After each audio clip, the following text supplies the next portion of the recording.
So our next speaker is Untitled Chapter. Tell us about Symmetries and Anomalies on the planets. I should thank the organizers for putting together such a fantastic event and for inviting me to be here with all of you. And my talk organization will follow the board structure, which was presented here earlier this week. But Jan left out an absolutely crucial element. He had a sequence how to build such a talk. Every talk has to start with a sentence. I first met X at data. So I first met Hiroshi in the fall of '88. I thought I'm having the record here, but Spenta beat me by a few months. And Hiroshi says that I'm the first physicist he met in the US. That's correct. I think that at least is correct. He came to IAS as a postdoc. I was there for as a long-term member at IAS, and we immediately became friends.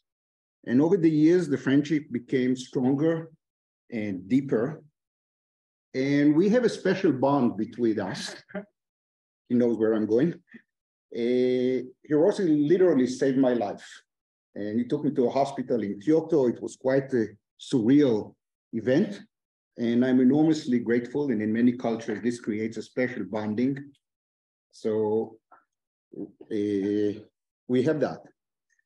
Now, here are some photos with some friends. Some of them are here. And there are some common things that people have already mentioned. Hiroshi is always smiling. He's always happy. So this is one of the reasons everybody loves Hiroshi. All of us do.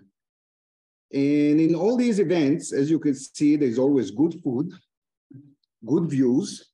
This is in the Alps. This is in the Alps. And most important, there is a good atmosphere. And Jan quantified these elements in a very nice formula, but I wasn't fast enough to write it. So. Here are more photos from other events. We'll talk a little bit about the scientific interaction. We have talked a lot about physics over the years, and it was always a lot of fun and very stimulating. But we co-authored only one paper, and I cannot even talk about this paper because Jaume had already stole my thunder. He mentioned the paper, so I'll talk about other things. And we were all often interested in the same topic, but not at the same time. But we should still write more papers together. It's not too late, and I hope you will accept or agree, take me as a collaborator. And Hiroshi and I, similar scientific obsessions. It's really an obsession. Symmetries, anomalies, and dualities. These elements appear throughout your career and also mine. And indeed, the paper we co-authored was about anomalies. So today, I'll talk about symmetries and their anomalies, and hopefully it will be up to your standards. So this is our review work that was done with fantastic young collaborators, Pranay, Hotak, and Shuhen, in a paper like old by now, and a paper I'm hopefully finishing within a week or two with Mark Cheng. And the topic will be anomalies. And the word anomaly already tells us that there's something anomalous about it. It's not standard. And the amount of confusion in the literature about this subject is really incredible. So what is an anomaly? So we have a system that has a global symmetry, and we try to couple it to a classical background gauge field. And we fail in the sense that the result that we get is non-invariant under gauge transformations. Now, if you look at textbooks, you will find these are some of the statements which are very common in textbooks.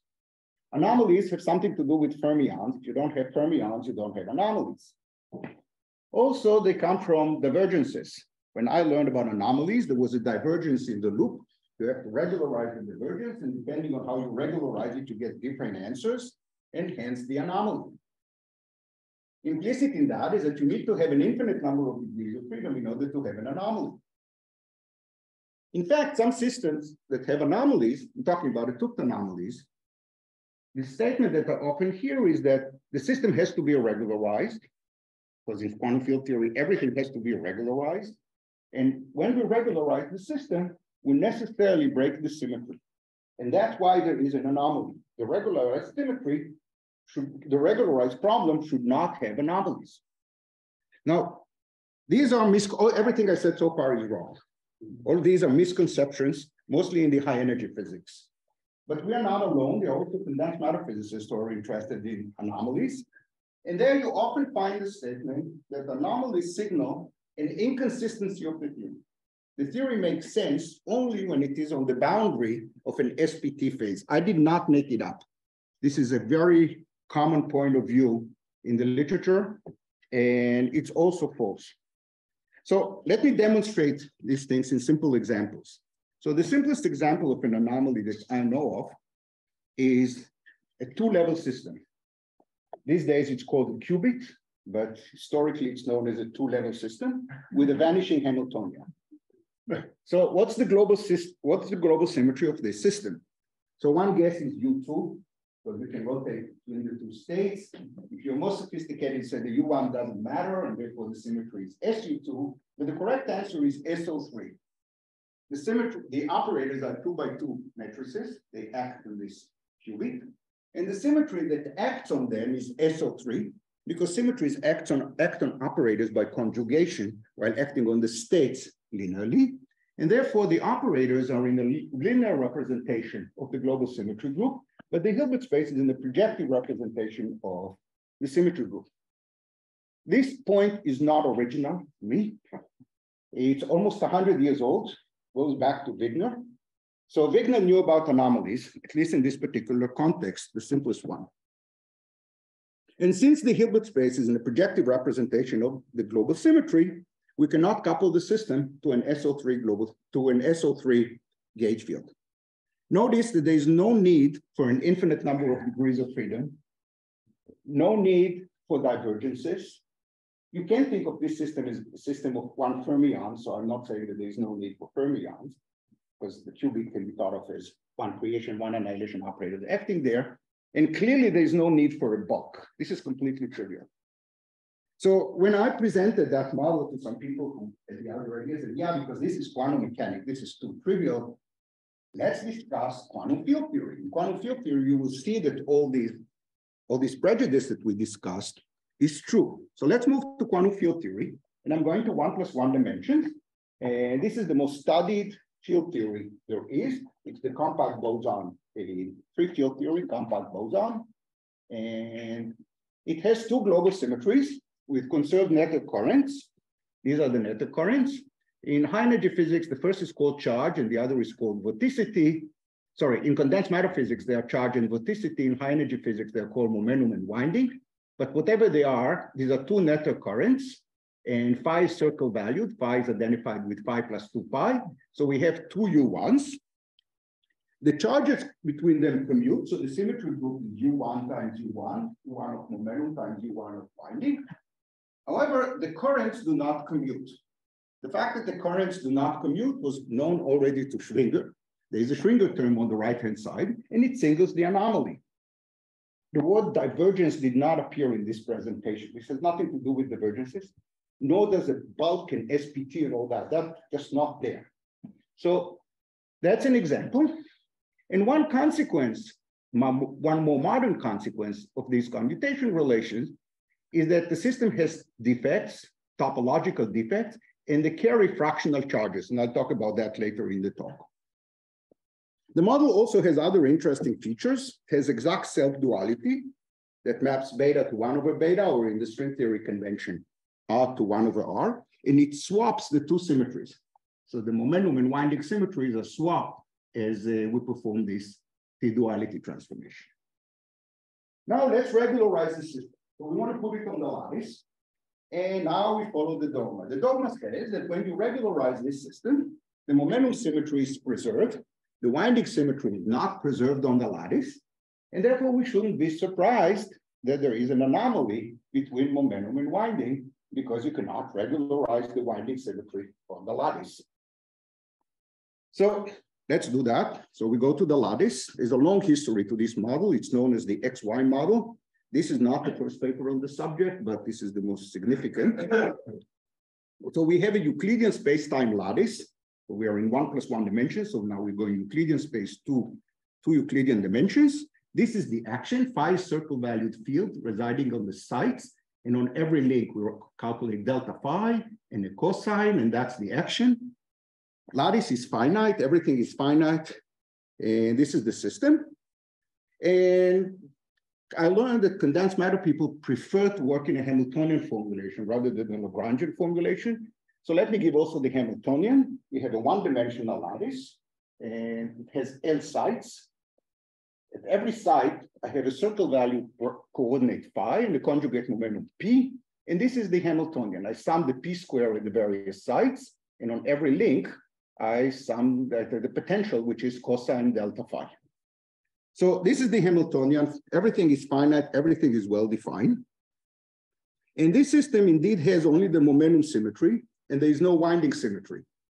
And when I learned the subject several decades ago, that was, of course, there is no winding symmetry on the lattice because on the lattice, you know, the vortices can fall through the plaquettes. Now, since there is no winding symmetry, related to that is that the model does not flow to the C=1 model that I described earlier, to the compact photon that I described earlier. Because for large beta, you can expand the cosine and it goes over to the action I had on the previous slide. But as I make beta smaller and smaller, various winding operators of the continuum field theory become lower and lower dimension. And once they become relevant, there's no symmetry that excludes them. They become relevant and they gap the system. So the system undergoes a transition known as the BKT transition. And even the Nobel Committee decided that that's correct and important. So that's the lattice formulation. But we'd like to do it in a Hamiltonian formulation. And so first we want to, first we would like to avoid this phase transition. So we start to dispel this misconception about no winding symmetry on the lattice. So we want to present another version of the same model such that these vortices cannot proliferate so that the winding symmetry is present on the lattice. Now, the idea to suppress the vortices in order to avoid the BKT transition has a long history. I couldn't find, whenever I found a paper that says something about that, I later realized that there's another earlier paper. But the closest I have to an actual way of doing a calculation is this beautiful paper by Gross and Klebanov that Igor presented earlier today. And then there's more recent discussion, elaborating more on it, doing more and uncovering the anomalies of the system. So they use the Villain formulation of the model. The cosine is replaced by delta phi minus an integer square. So it's like a free field theory. Phi is non-compact. It's like free field theory. On every site is a non-compact field. And we gauge the Z symmetry on the lattice so that effectively the gauging makes phi compact. So this lattice action has the following Z gauge symmetry. The gauge group is Z, a set of integers. It acts on every site shifted by 2 pi times an integer.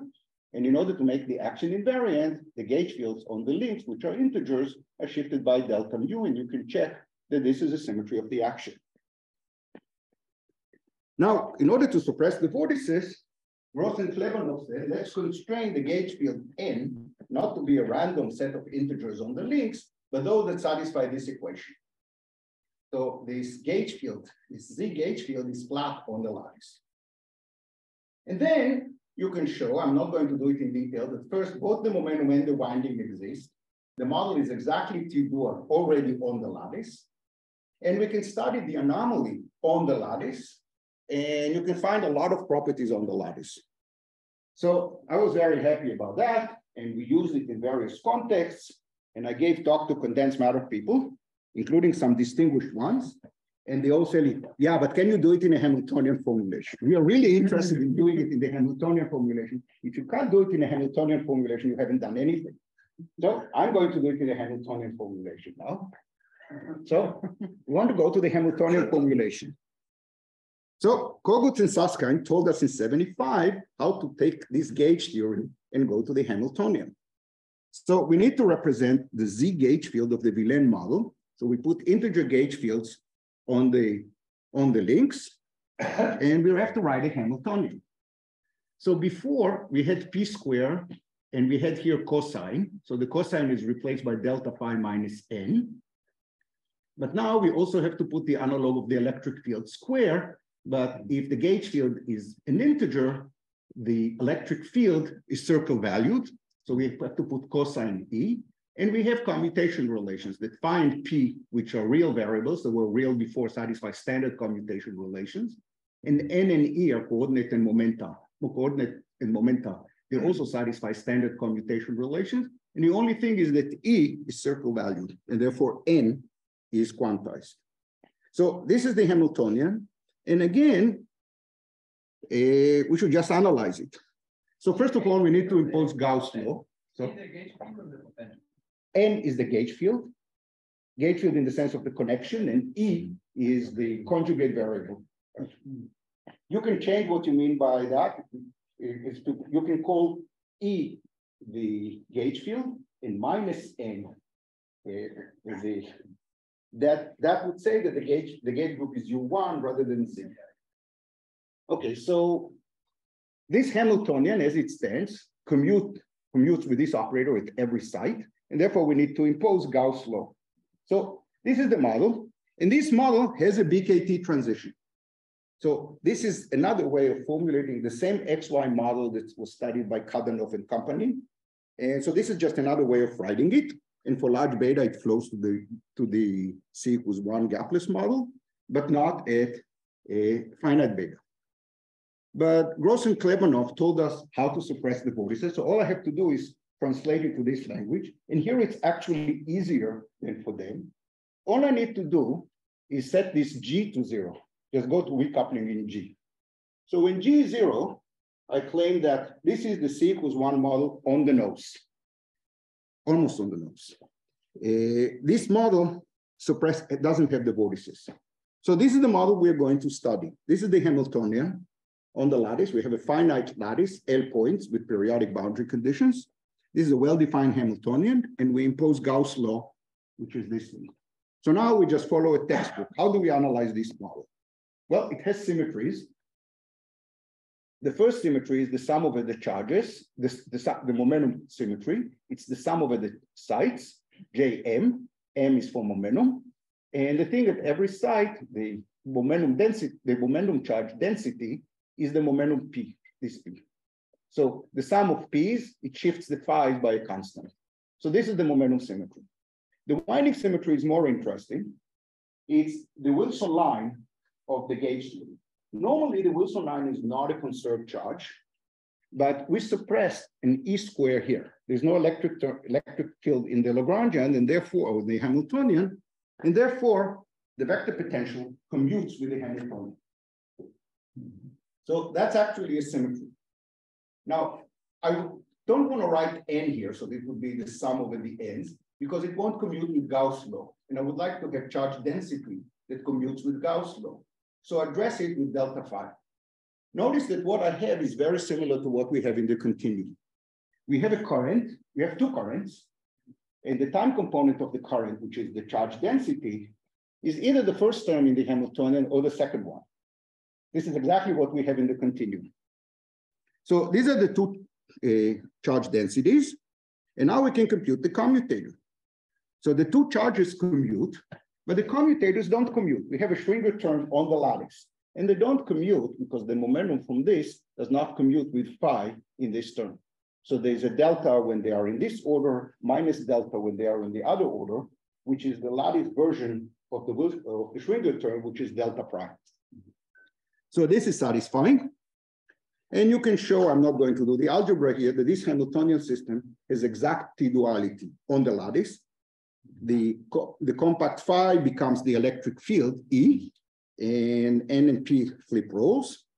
And it flips the momentum and the winding, and it takes beta to 1 over beta. Now, what are we going to do with studying Hamiltonian?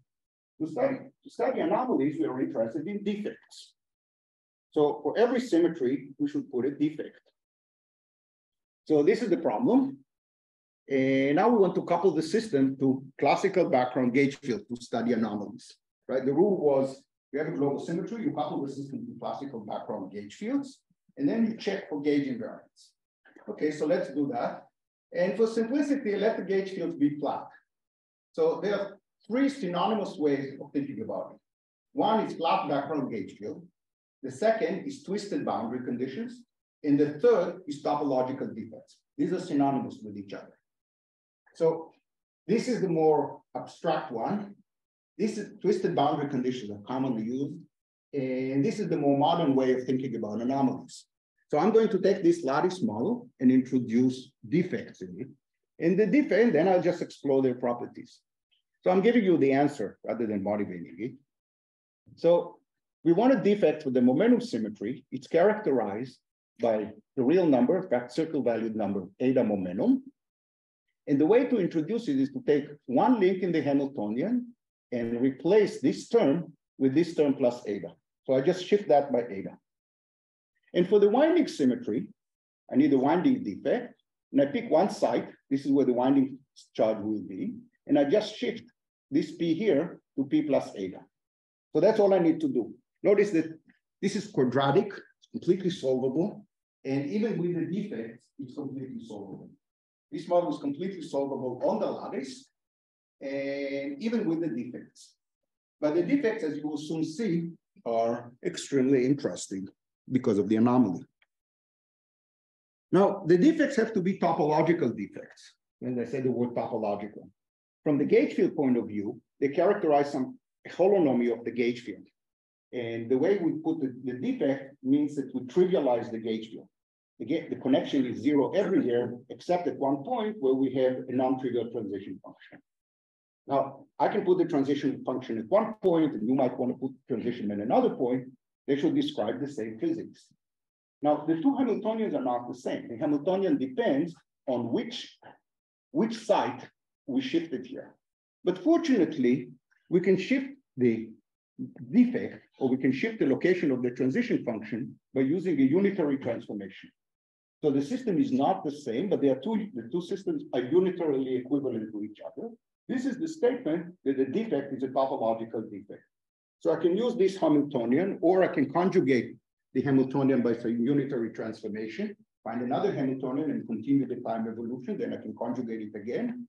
And all these unitary conjugations by unitaries are the statement that the defect is topological. So now we are ready to study the anomaly.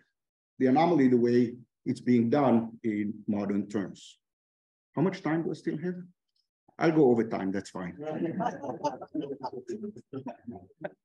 minutes. Okay. So the first thing that is easy to check is that the momentum defect carries fractional charge under the winding symmetry. And the winding symmetry defect carries fractional charge under the momentum symmetry. In the continuum, this is something that you know very well.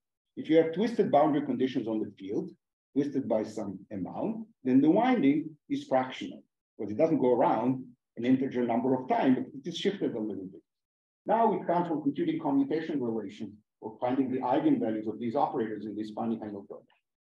And the same thing is a T-dual version to it, that the winding defect has fractional momentum charges. This is also well known, that if you put condensed matter physicists call it flux, if you put a flux, you get twisted, you get fractional values of various momenta. Anyway, so that's the first fact. What's more interesting is what happens to translation. So before we introduce the defect, the system has a ZL translation symmetry. There were L sites, and I can rotate. This is translation. It's a ZL symmetry. There's also parity, but let's ignore it. By fractional, you mean irrational fractional? Yeah, it's a fractional number. Yeah. It's irrational. It's irrational. Or yeah. Oh, yeah. Because eta is just when you have you imagine you say phi at 0 is phi at 2 pi plus eta. Eta could be anything. Oh, eta could be anything. Eta could be anything. And if it's 2 pi, if eta is 2 pi in this normalization, then it's already included before. Oh, okay. But eta can be E over 15. I see. Okay, thank you. So the symmetry group was ZL. before we had any defect, there was a ZL generated by a generator T, and T to the L is 1.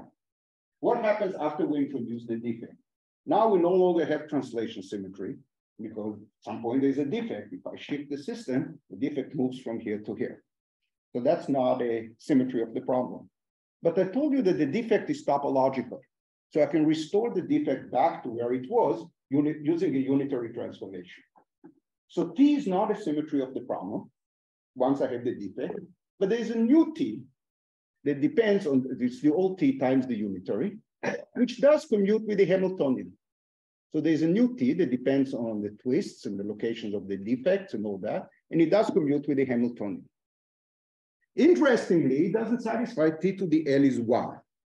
The reason is that if I do T, what do? I take shift, I want to perform T to the L. T to the L is a complete rotation of space. So I had a defect, and if I do T to the L, it drags the defect around, and then it continues. The difference between them is the defect acting at a given time. It's an operator. This is the symmetry operator. So group theoretically, T to the L is not 1, but it's the symmetry transformation associated with the group elements of eta M and eta W. But that's not quite right. So T to the L is a group transformation, rotation by the momentum or rotation by the winding, but there's also a phase. This part is well known. It's well known that when we have twisted boundary conditions, the space-time momentum can be fractional. That's well known. Like if you have anti-periodic, the space-time could be fractional. And this is the meaning of this part of the equation. T to the L is not 1, but it's the group we use to twist. This phase is more interesting. It came about because the corresponding currents did not commute. So it reflects an anomaly. So the first term is due to the twisted boundary conditions, and the second term is the anomaly. So this is another way of seeing the anomaly. So all these are manifestations of the anomaly. The defects carry fractional charges. Fractional, sorry, Hiroshi. When I say fractional, I mean they could also be irrational. I was imprecise. For me, fractional is not an integer. I assume there's some imprecision here. And this phase, which is proportional to which is present only, we have both momentum and winding symmetry, is the anomaly. So I guess I'm running out of time. So anomalies are not specific to fermions. I presented a completely bosonic model. We don't need an infinite number of degrees of freedom. I presented the model on the lattice. If you take this model and substitute L equals 1, there's only one site and one link, we already have both the momentum and the winding symmetry. With one site, there's no difference between the charge and the charge density, and therefore you don't see the anomaly. But with L equals 2, there's already a difference. And you take this model with L equals 2 sites, and it has U1 momentum and U1 winding and a mixed anomaly between them with manifestly finite number of degrees of freedom. This is not the anomaly of Wigner. This is more subtle. This is the anomaly of field theory in a world which has only 2 points. So some lattice models exhibit anomalies. This is true even for a finite lattice. We don't need to take any limit. It's a completely well-posed problem. And lattice translation, as I alluded to here, plays a crucial role in identifying the anomalies, because there was this relation. So even though the anomalies was in the 2U1 and Reynolds symmetries, the lattice translation was a very good diagnostic to see the anomaly, because if you recall, doing a complete rotation of space, it was a group element that was easy, but there's also an anomalous phase, which is interesting.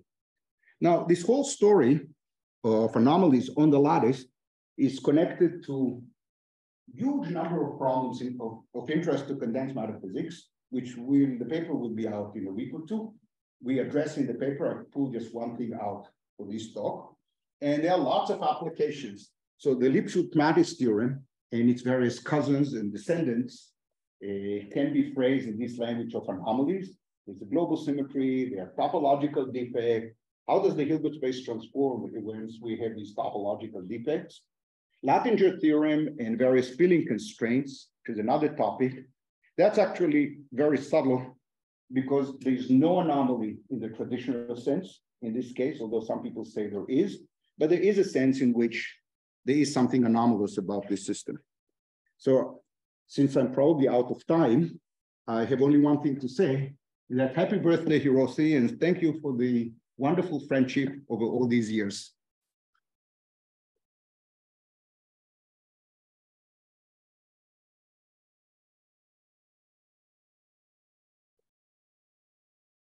For this wonderful questions. So if you are a method of suppressing vortices, is this equivalent in the Lagrangian formulation? It's completely equivalent to theirs. They have a Lagrange multiplier? No, they didn't. We had the Lagrange multiplier. Oh. They just set it to 0. So Okay. they set it to 0. So they are considering just that self-effective. That's right. They put a constraint in the functional integral that only consider only configurations where it's 0. Both the two British guys who were earlier than us, and we introduced the Lagrange multiplier. And to do that, the Lagrange multiplier is actually a very powerful tool, because if you think of the bigger system with the Lagrange multiplier, it has a physical interpretation. And if you go to the Hamiltonian formulation, what I called E is the Lagrange multiplier of the other formulation. So it has a role there. Also, it allows you to construct more vertex operators. So originally, in the original formulation, you should study e to the I5. But now that you have the Lagrange multiplier, you can think of e to the I phi tilde by the Lagrange multiplier. T-duality, by the way, exchanges phi in the Lagrange multiplier. And that would be the vertex operator for winding. So the vertex operator for winding is e to the I, the Lagrange multiplier. And in hindsight, it's obvious, because if you add e to the I phi, it means that the constraint that they had is modified on one plaquette. So on one plaquette, they didn't set it to 0, they set it to 1. So, which they could also have done. So in that sense, it's completely equivalent to theirs. Thank you. The other advantage of this is that it's very easy to break the winding symmetry. I can break the winding symmetry to Z4. All I need to do is take this model and add cosine E 4 times E. So then I break it to Z4. So it's easy to play with this model, and it's actually connected to all sorts of other models. I'm running out of time. Can you add boundaries? Of course. And we get something It's exactly the same as the continuum. This model is almost the same as the continuum. All the expressions are exactly the same. There's then the analog of not used and non boundary. Yeah, it's the same thing. I told you the Hamiltonian, just cut it. Yeah, put boundary conditions on the Hamiltonian, or the Lagrangian for that matter. Just a comment, your general began with dispelling statements about anomalies. So I would go further and say anomalies don't necessarily have to do with symmetry. I would say a quantum system is projected from the beginning, as you said, and an anomaly is the measure of the projectivity, the obstruction, the lifting to the linear system. And in fact, you and I and two other co-authors, Clay and Ota. Hoshem, were you co-author of that? No. No. So just the four of us wrote a paper about anomalies in the space of coupling constant, which is exactly what you say. And you can actually see it also in this framework in exactly the same way. I had this eta, which was the parameter for the defect. Naively, eta is a real number, but we know it should be circle valued. And this appears as a parameter in the Hamiltonian. So the same anomaly that we discussed in the space of coupling constant appears here in eta, which is the value of the defect. Yeah, all these things are completely connected, and the algebra that involved is really elementary. There's nothing very complicated here. Yeah, so everything you said about the winding and the momentum symmetry also happens in 3+1 dimensions in Maxwell theory. Is there a lattice formulation of U1 Maxwell theory that is manifestly S-dual? Yeah. It's exactly the same trick. Yeah. What you need to do is, instead of the integer gauge field here, you have to put an integer two-form gauge field on the plaquettes. And the Lagrangian formulation of that was in the papers I referred to. And the Hamiltonian formulation of that is obtained in exactly the same way as here. And before you ask, anybody asks about other systems like three-dimensional QED, which can be dual to a scalar. also works exactly the same way. How about for n equals 4?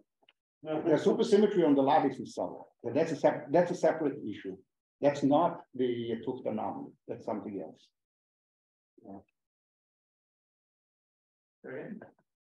Can you say a few words about this subtle sense of anomalies and Latin filling fractions? Okay, so the key equation is this equation that when you do complete rotation of space, that is, so if you put holonomy in space or in some internal symmetry, then you put holonomy in space, some internal symmetry. In time, you can put holonomy in time for this symmetry, but you can also do a rotation.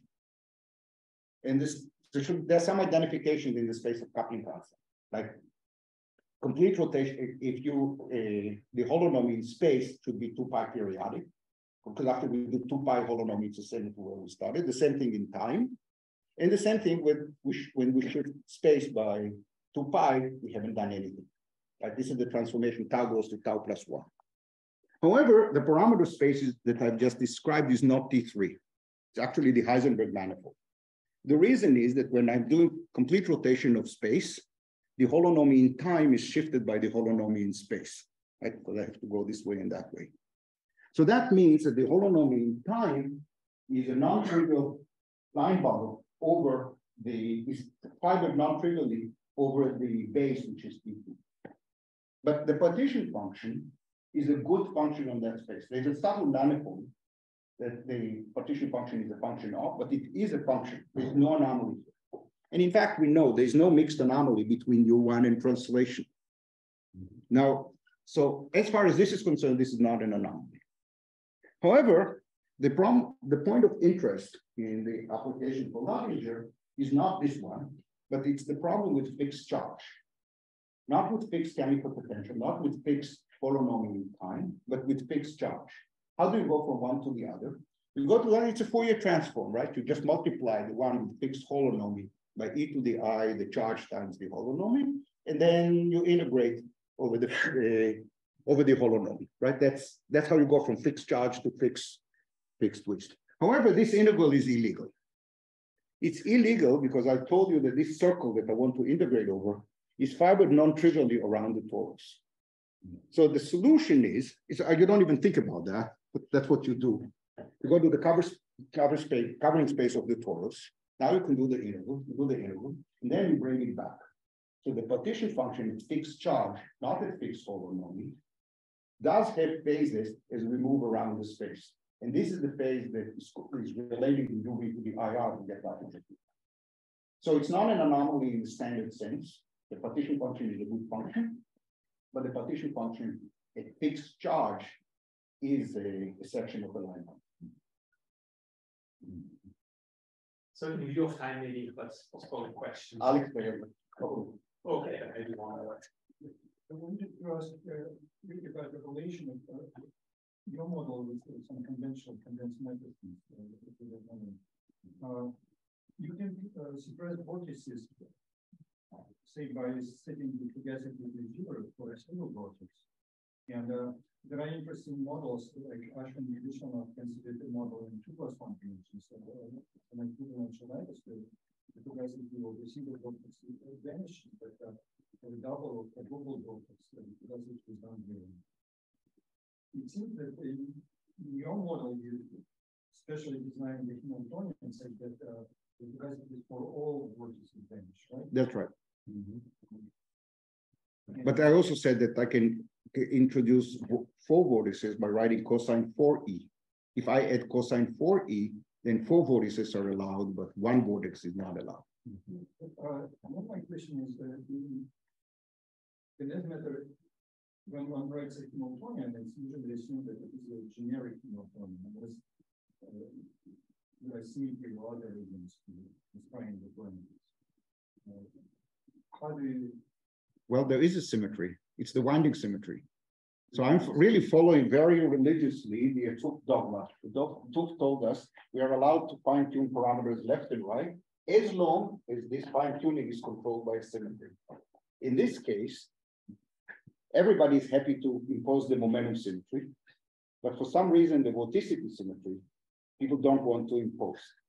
So in actual materials, I don't know what happens, but in this material, in this system, I tune all the cosine NE for NE, and it's completely justified because there is a symmetry. The symmetry is the winding symmetry. In fact, if I do T-duality, I change variables. This is an exact rewriting. I just write with the same rewriting that you do in Kramer-Venier duality. It's exactly the same transformation. Then the winding symmetry is kind of obvious, and the momentum symmetry is fine-tuned, quote unquote fine-tuned, by suppressing some terms using the momentum symmetry. So in order to explore more symmetry, I need to tune more parameters to have that symmetry. The novelty in this model is not that we had the large symmetry, but that we have the large symmetry with the anomaly. Now, having said that, we can go to other more sophisticated models where the symmetries are discrete, and there are discrete anomalies between them, not unlike the toric code. And the model is gapped, and it has various symmetries, and the symmetries have anomalies. And then, since the model is gapped, and if there are no local operators charged out of the symmetries, the model is completely robust. In fact, this is what happens in the toric code. The toric code describes at low energy the Z2 gauge theory. The Z2 gauge theory has one-form symmetries. The one-form symmetries have an anomaly, or does not have an anomaly, depending exactly which model you discuss. But once you have the model and you analyze it, you can also add other terms to try and ruin the symmetry. But in your case, the system is robust because the model is gapped and these symmetries don't act in the low energy spectrum. So provided the coefficient of these terms are small, the answer is robust. So to summarize, if you're interested in studying general models, who cares whether they exist or not in the lab, then you declare a symmetry and then you write whatever you want with that symmetry. You're not allowed to fine-tune things without the symmetry. That's what I did here. If you want to do better, find something that in the end of the day, I don't really need the symmetries, then I need the model to be gapped and to have more properties. Okay, so let's thank Jean for that.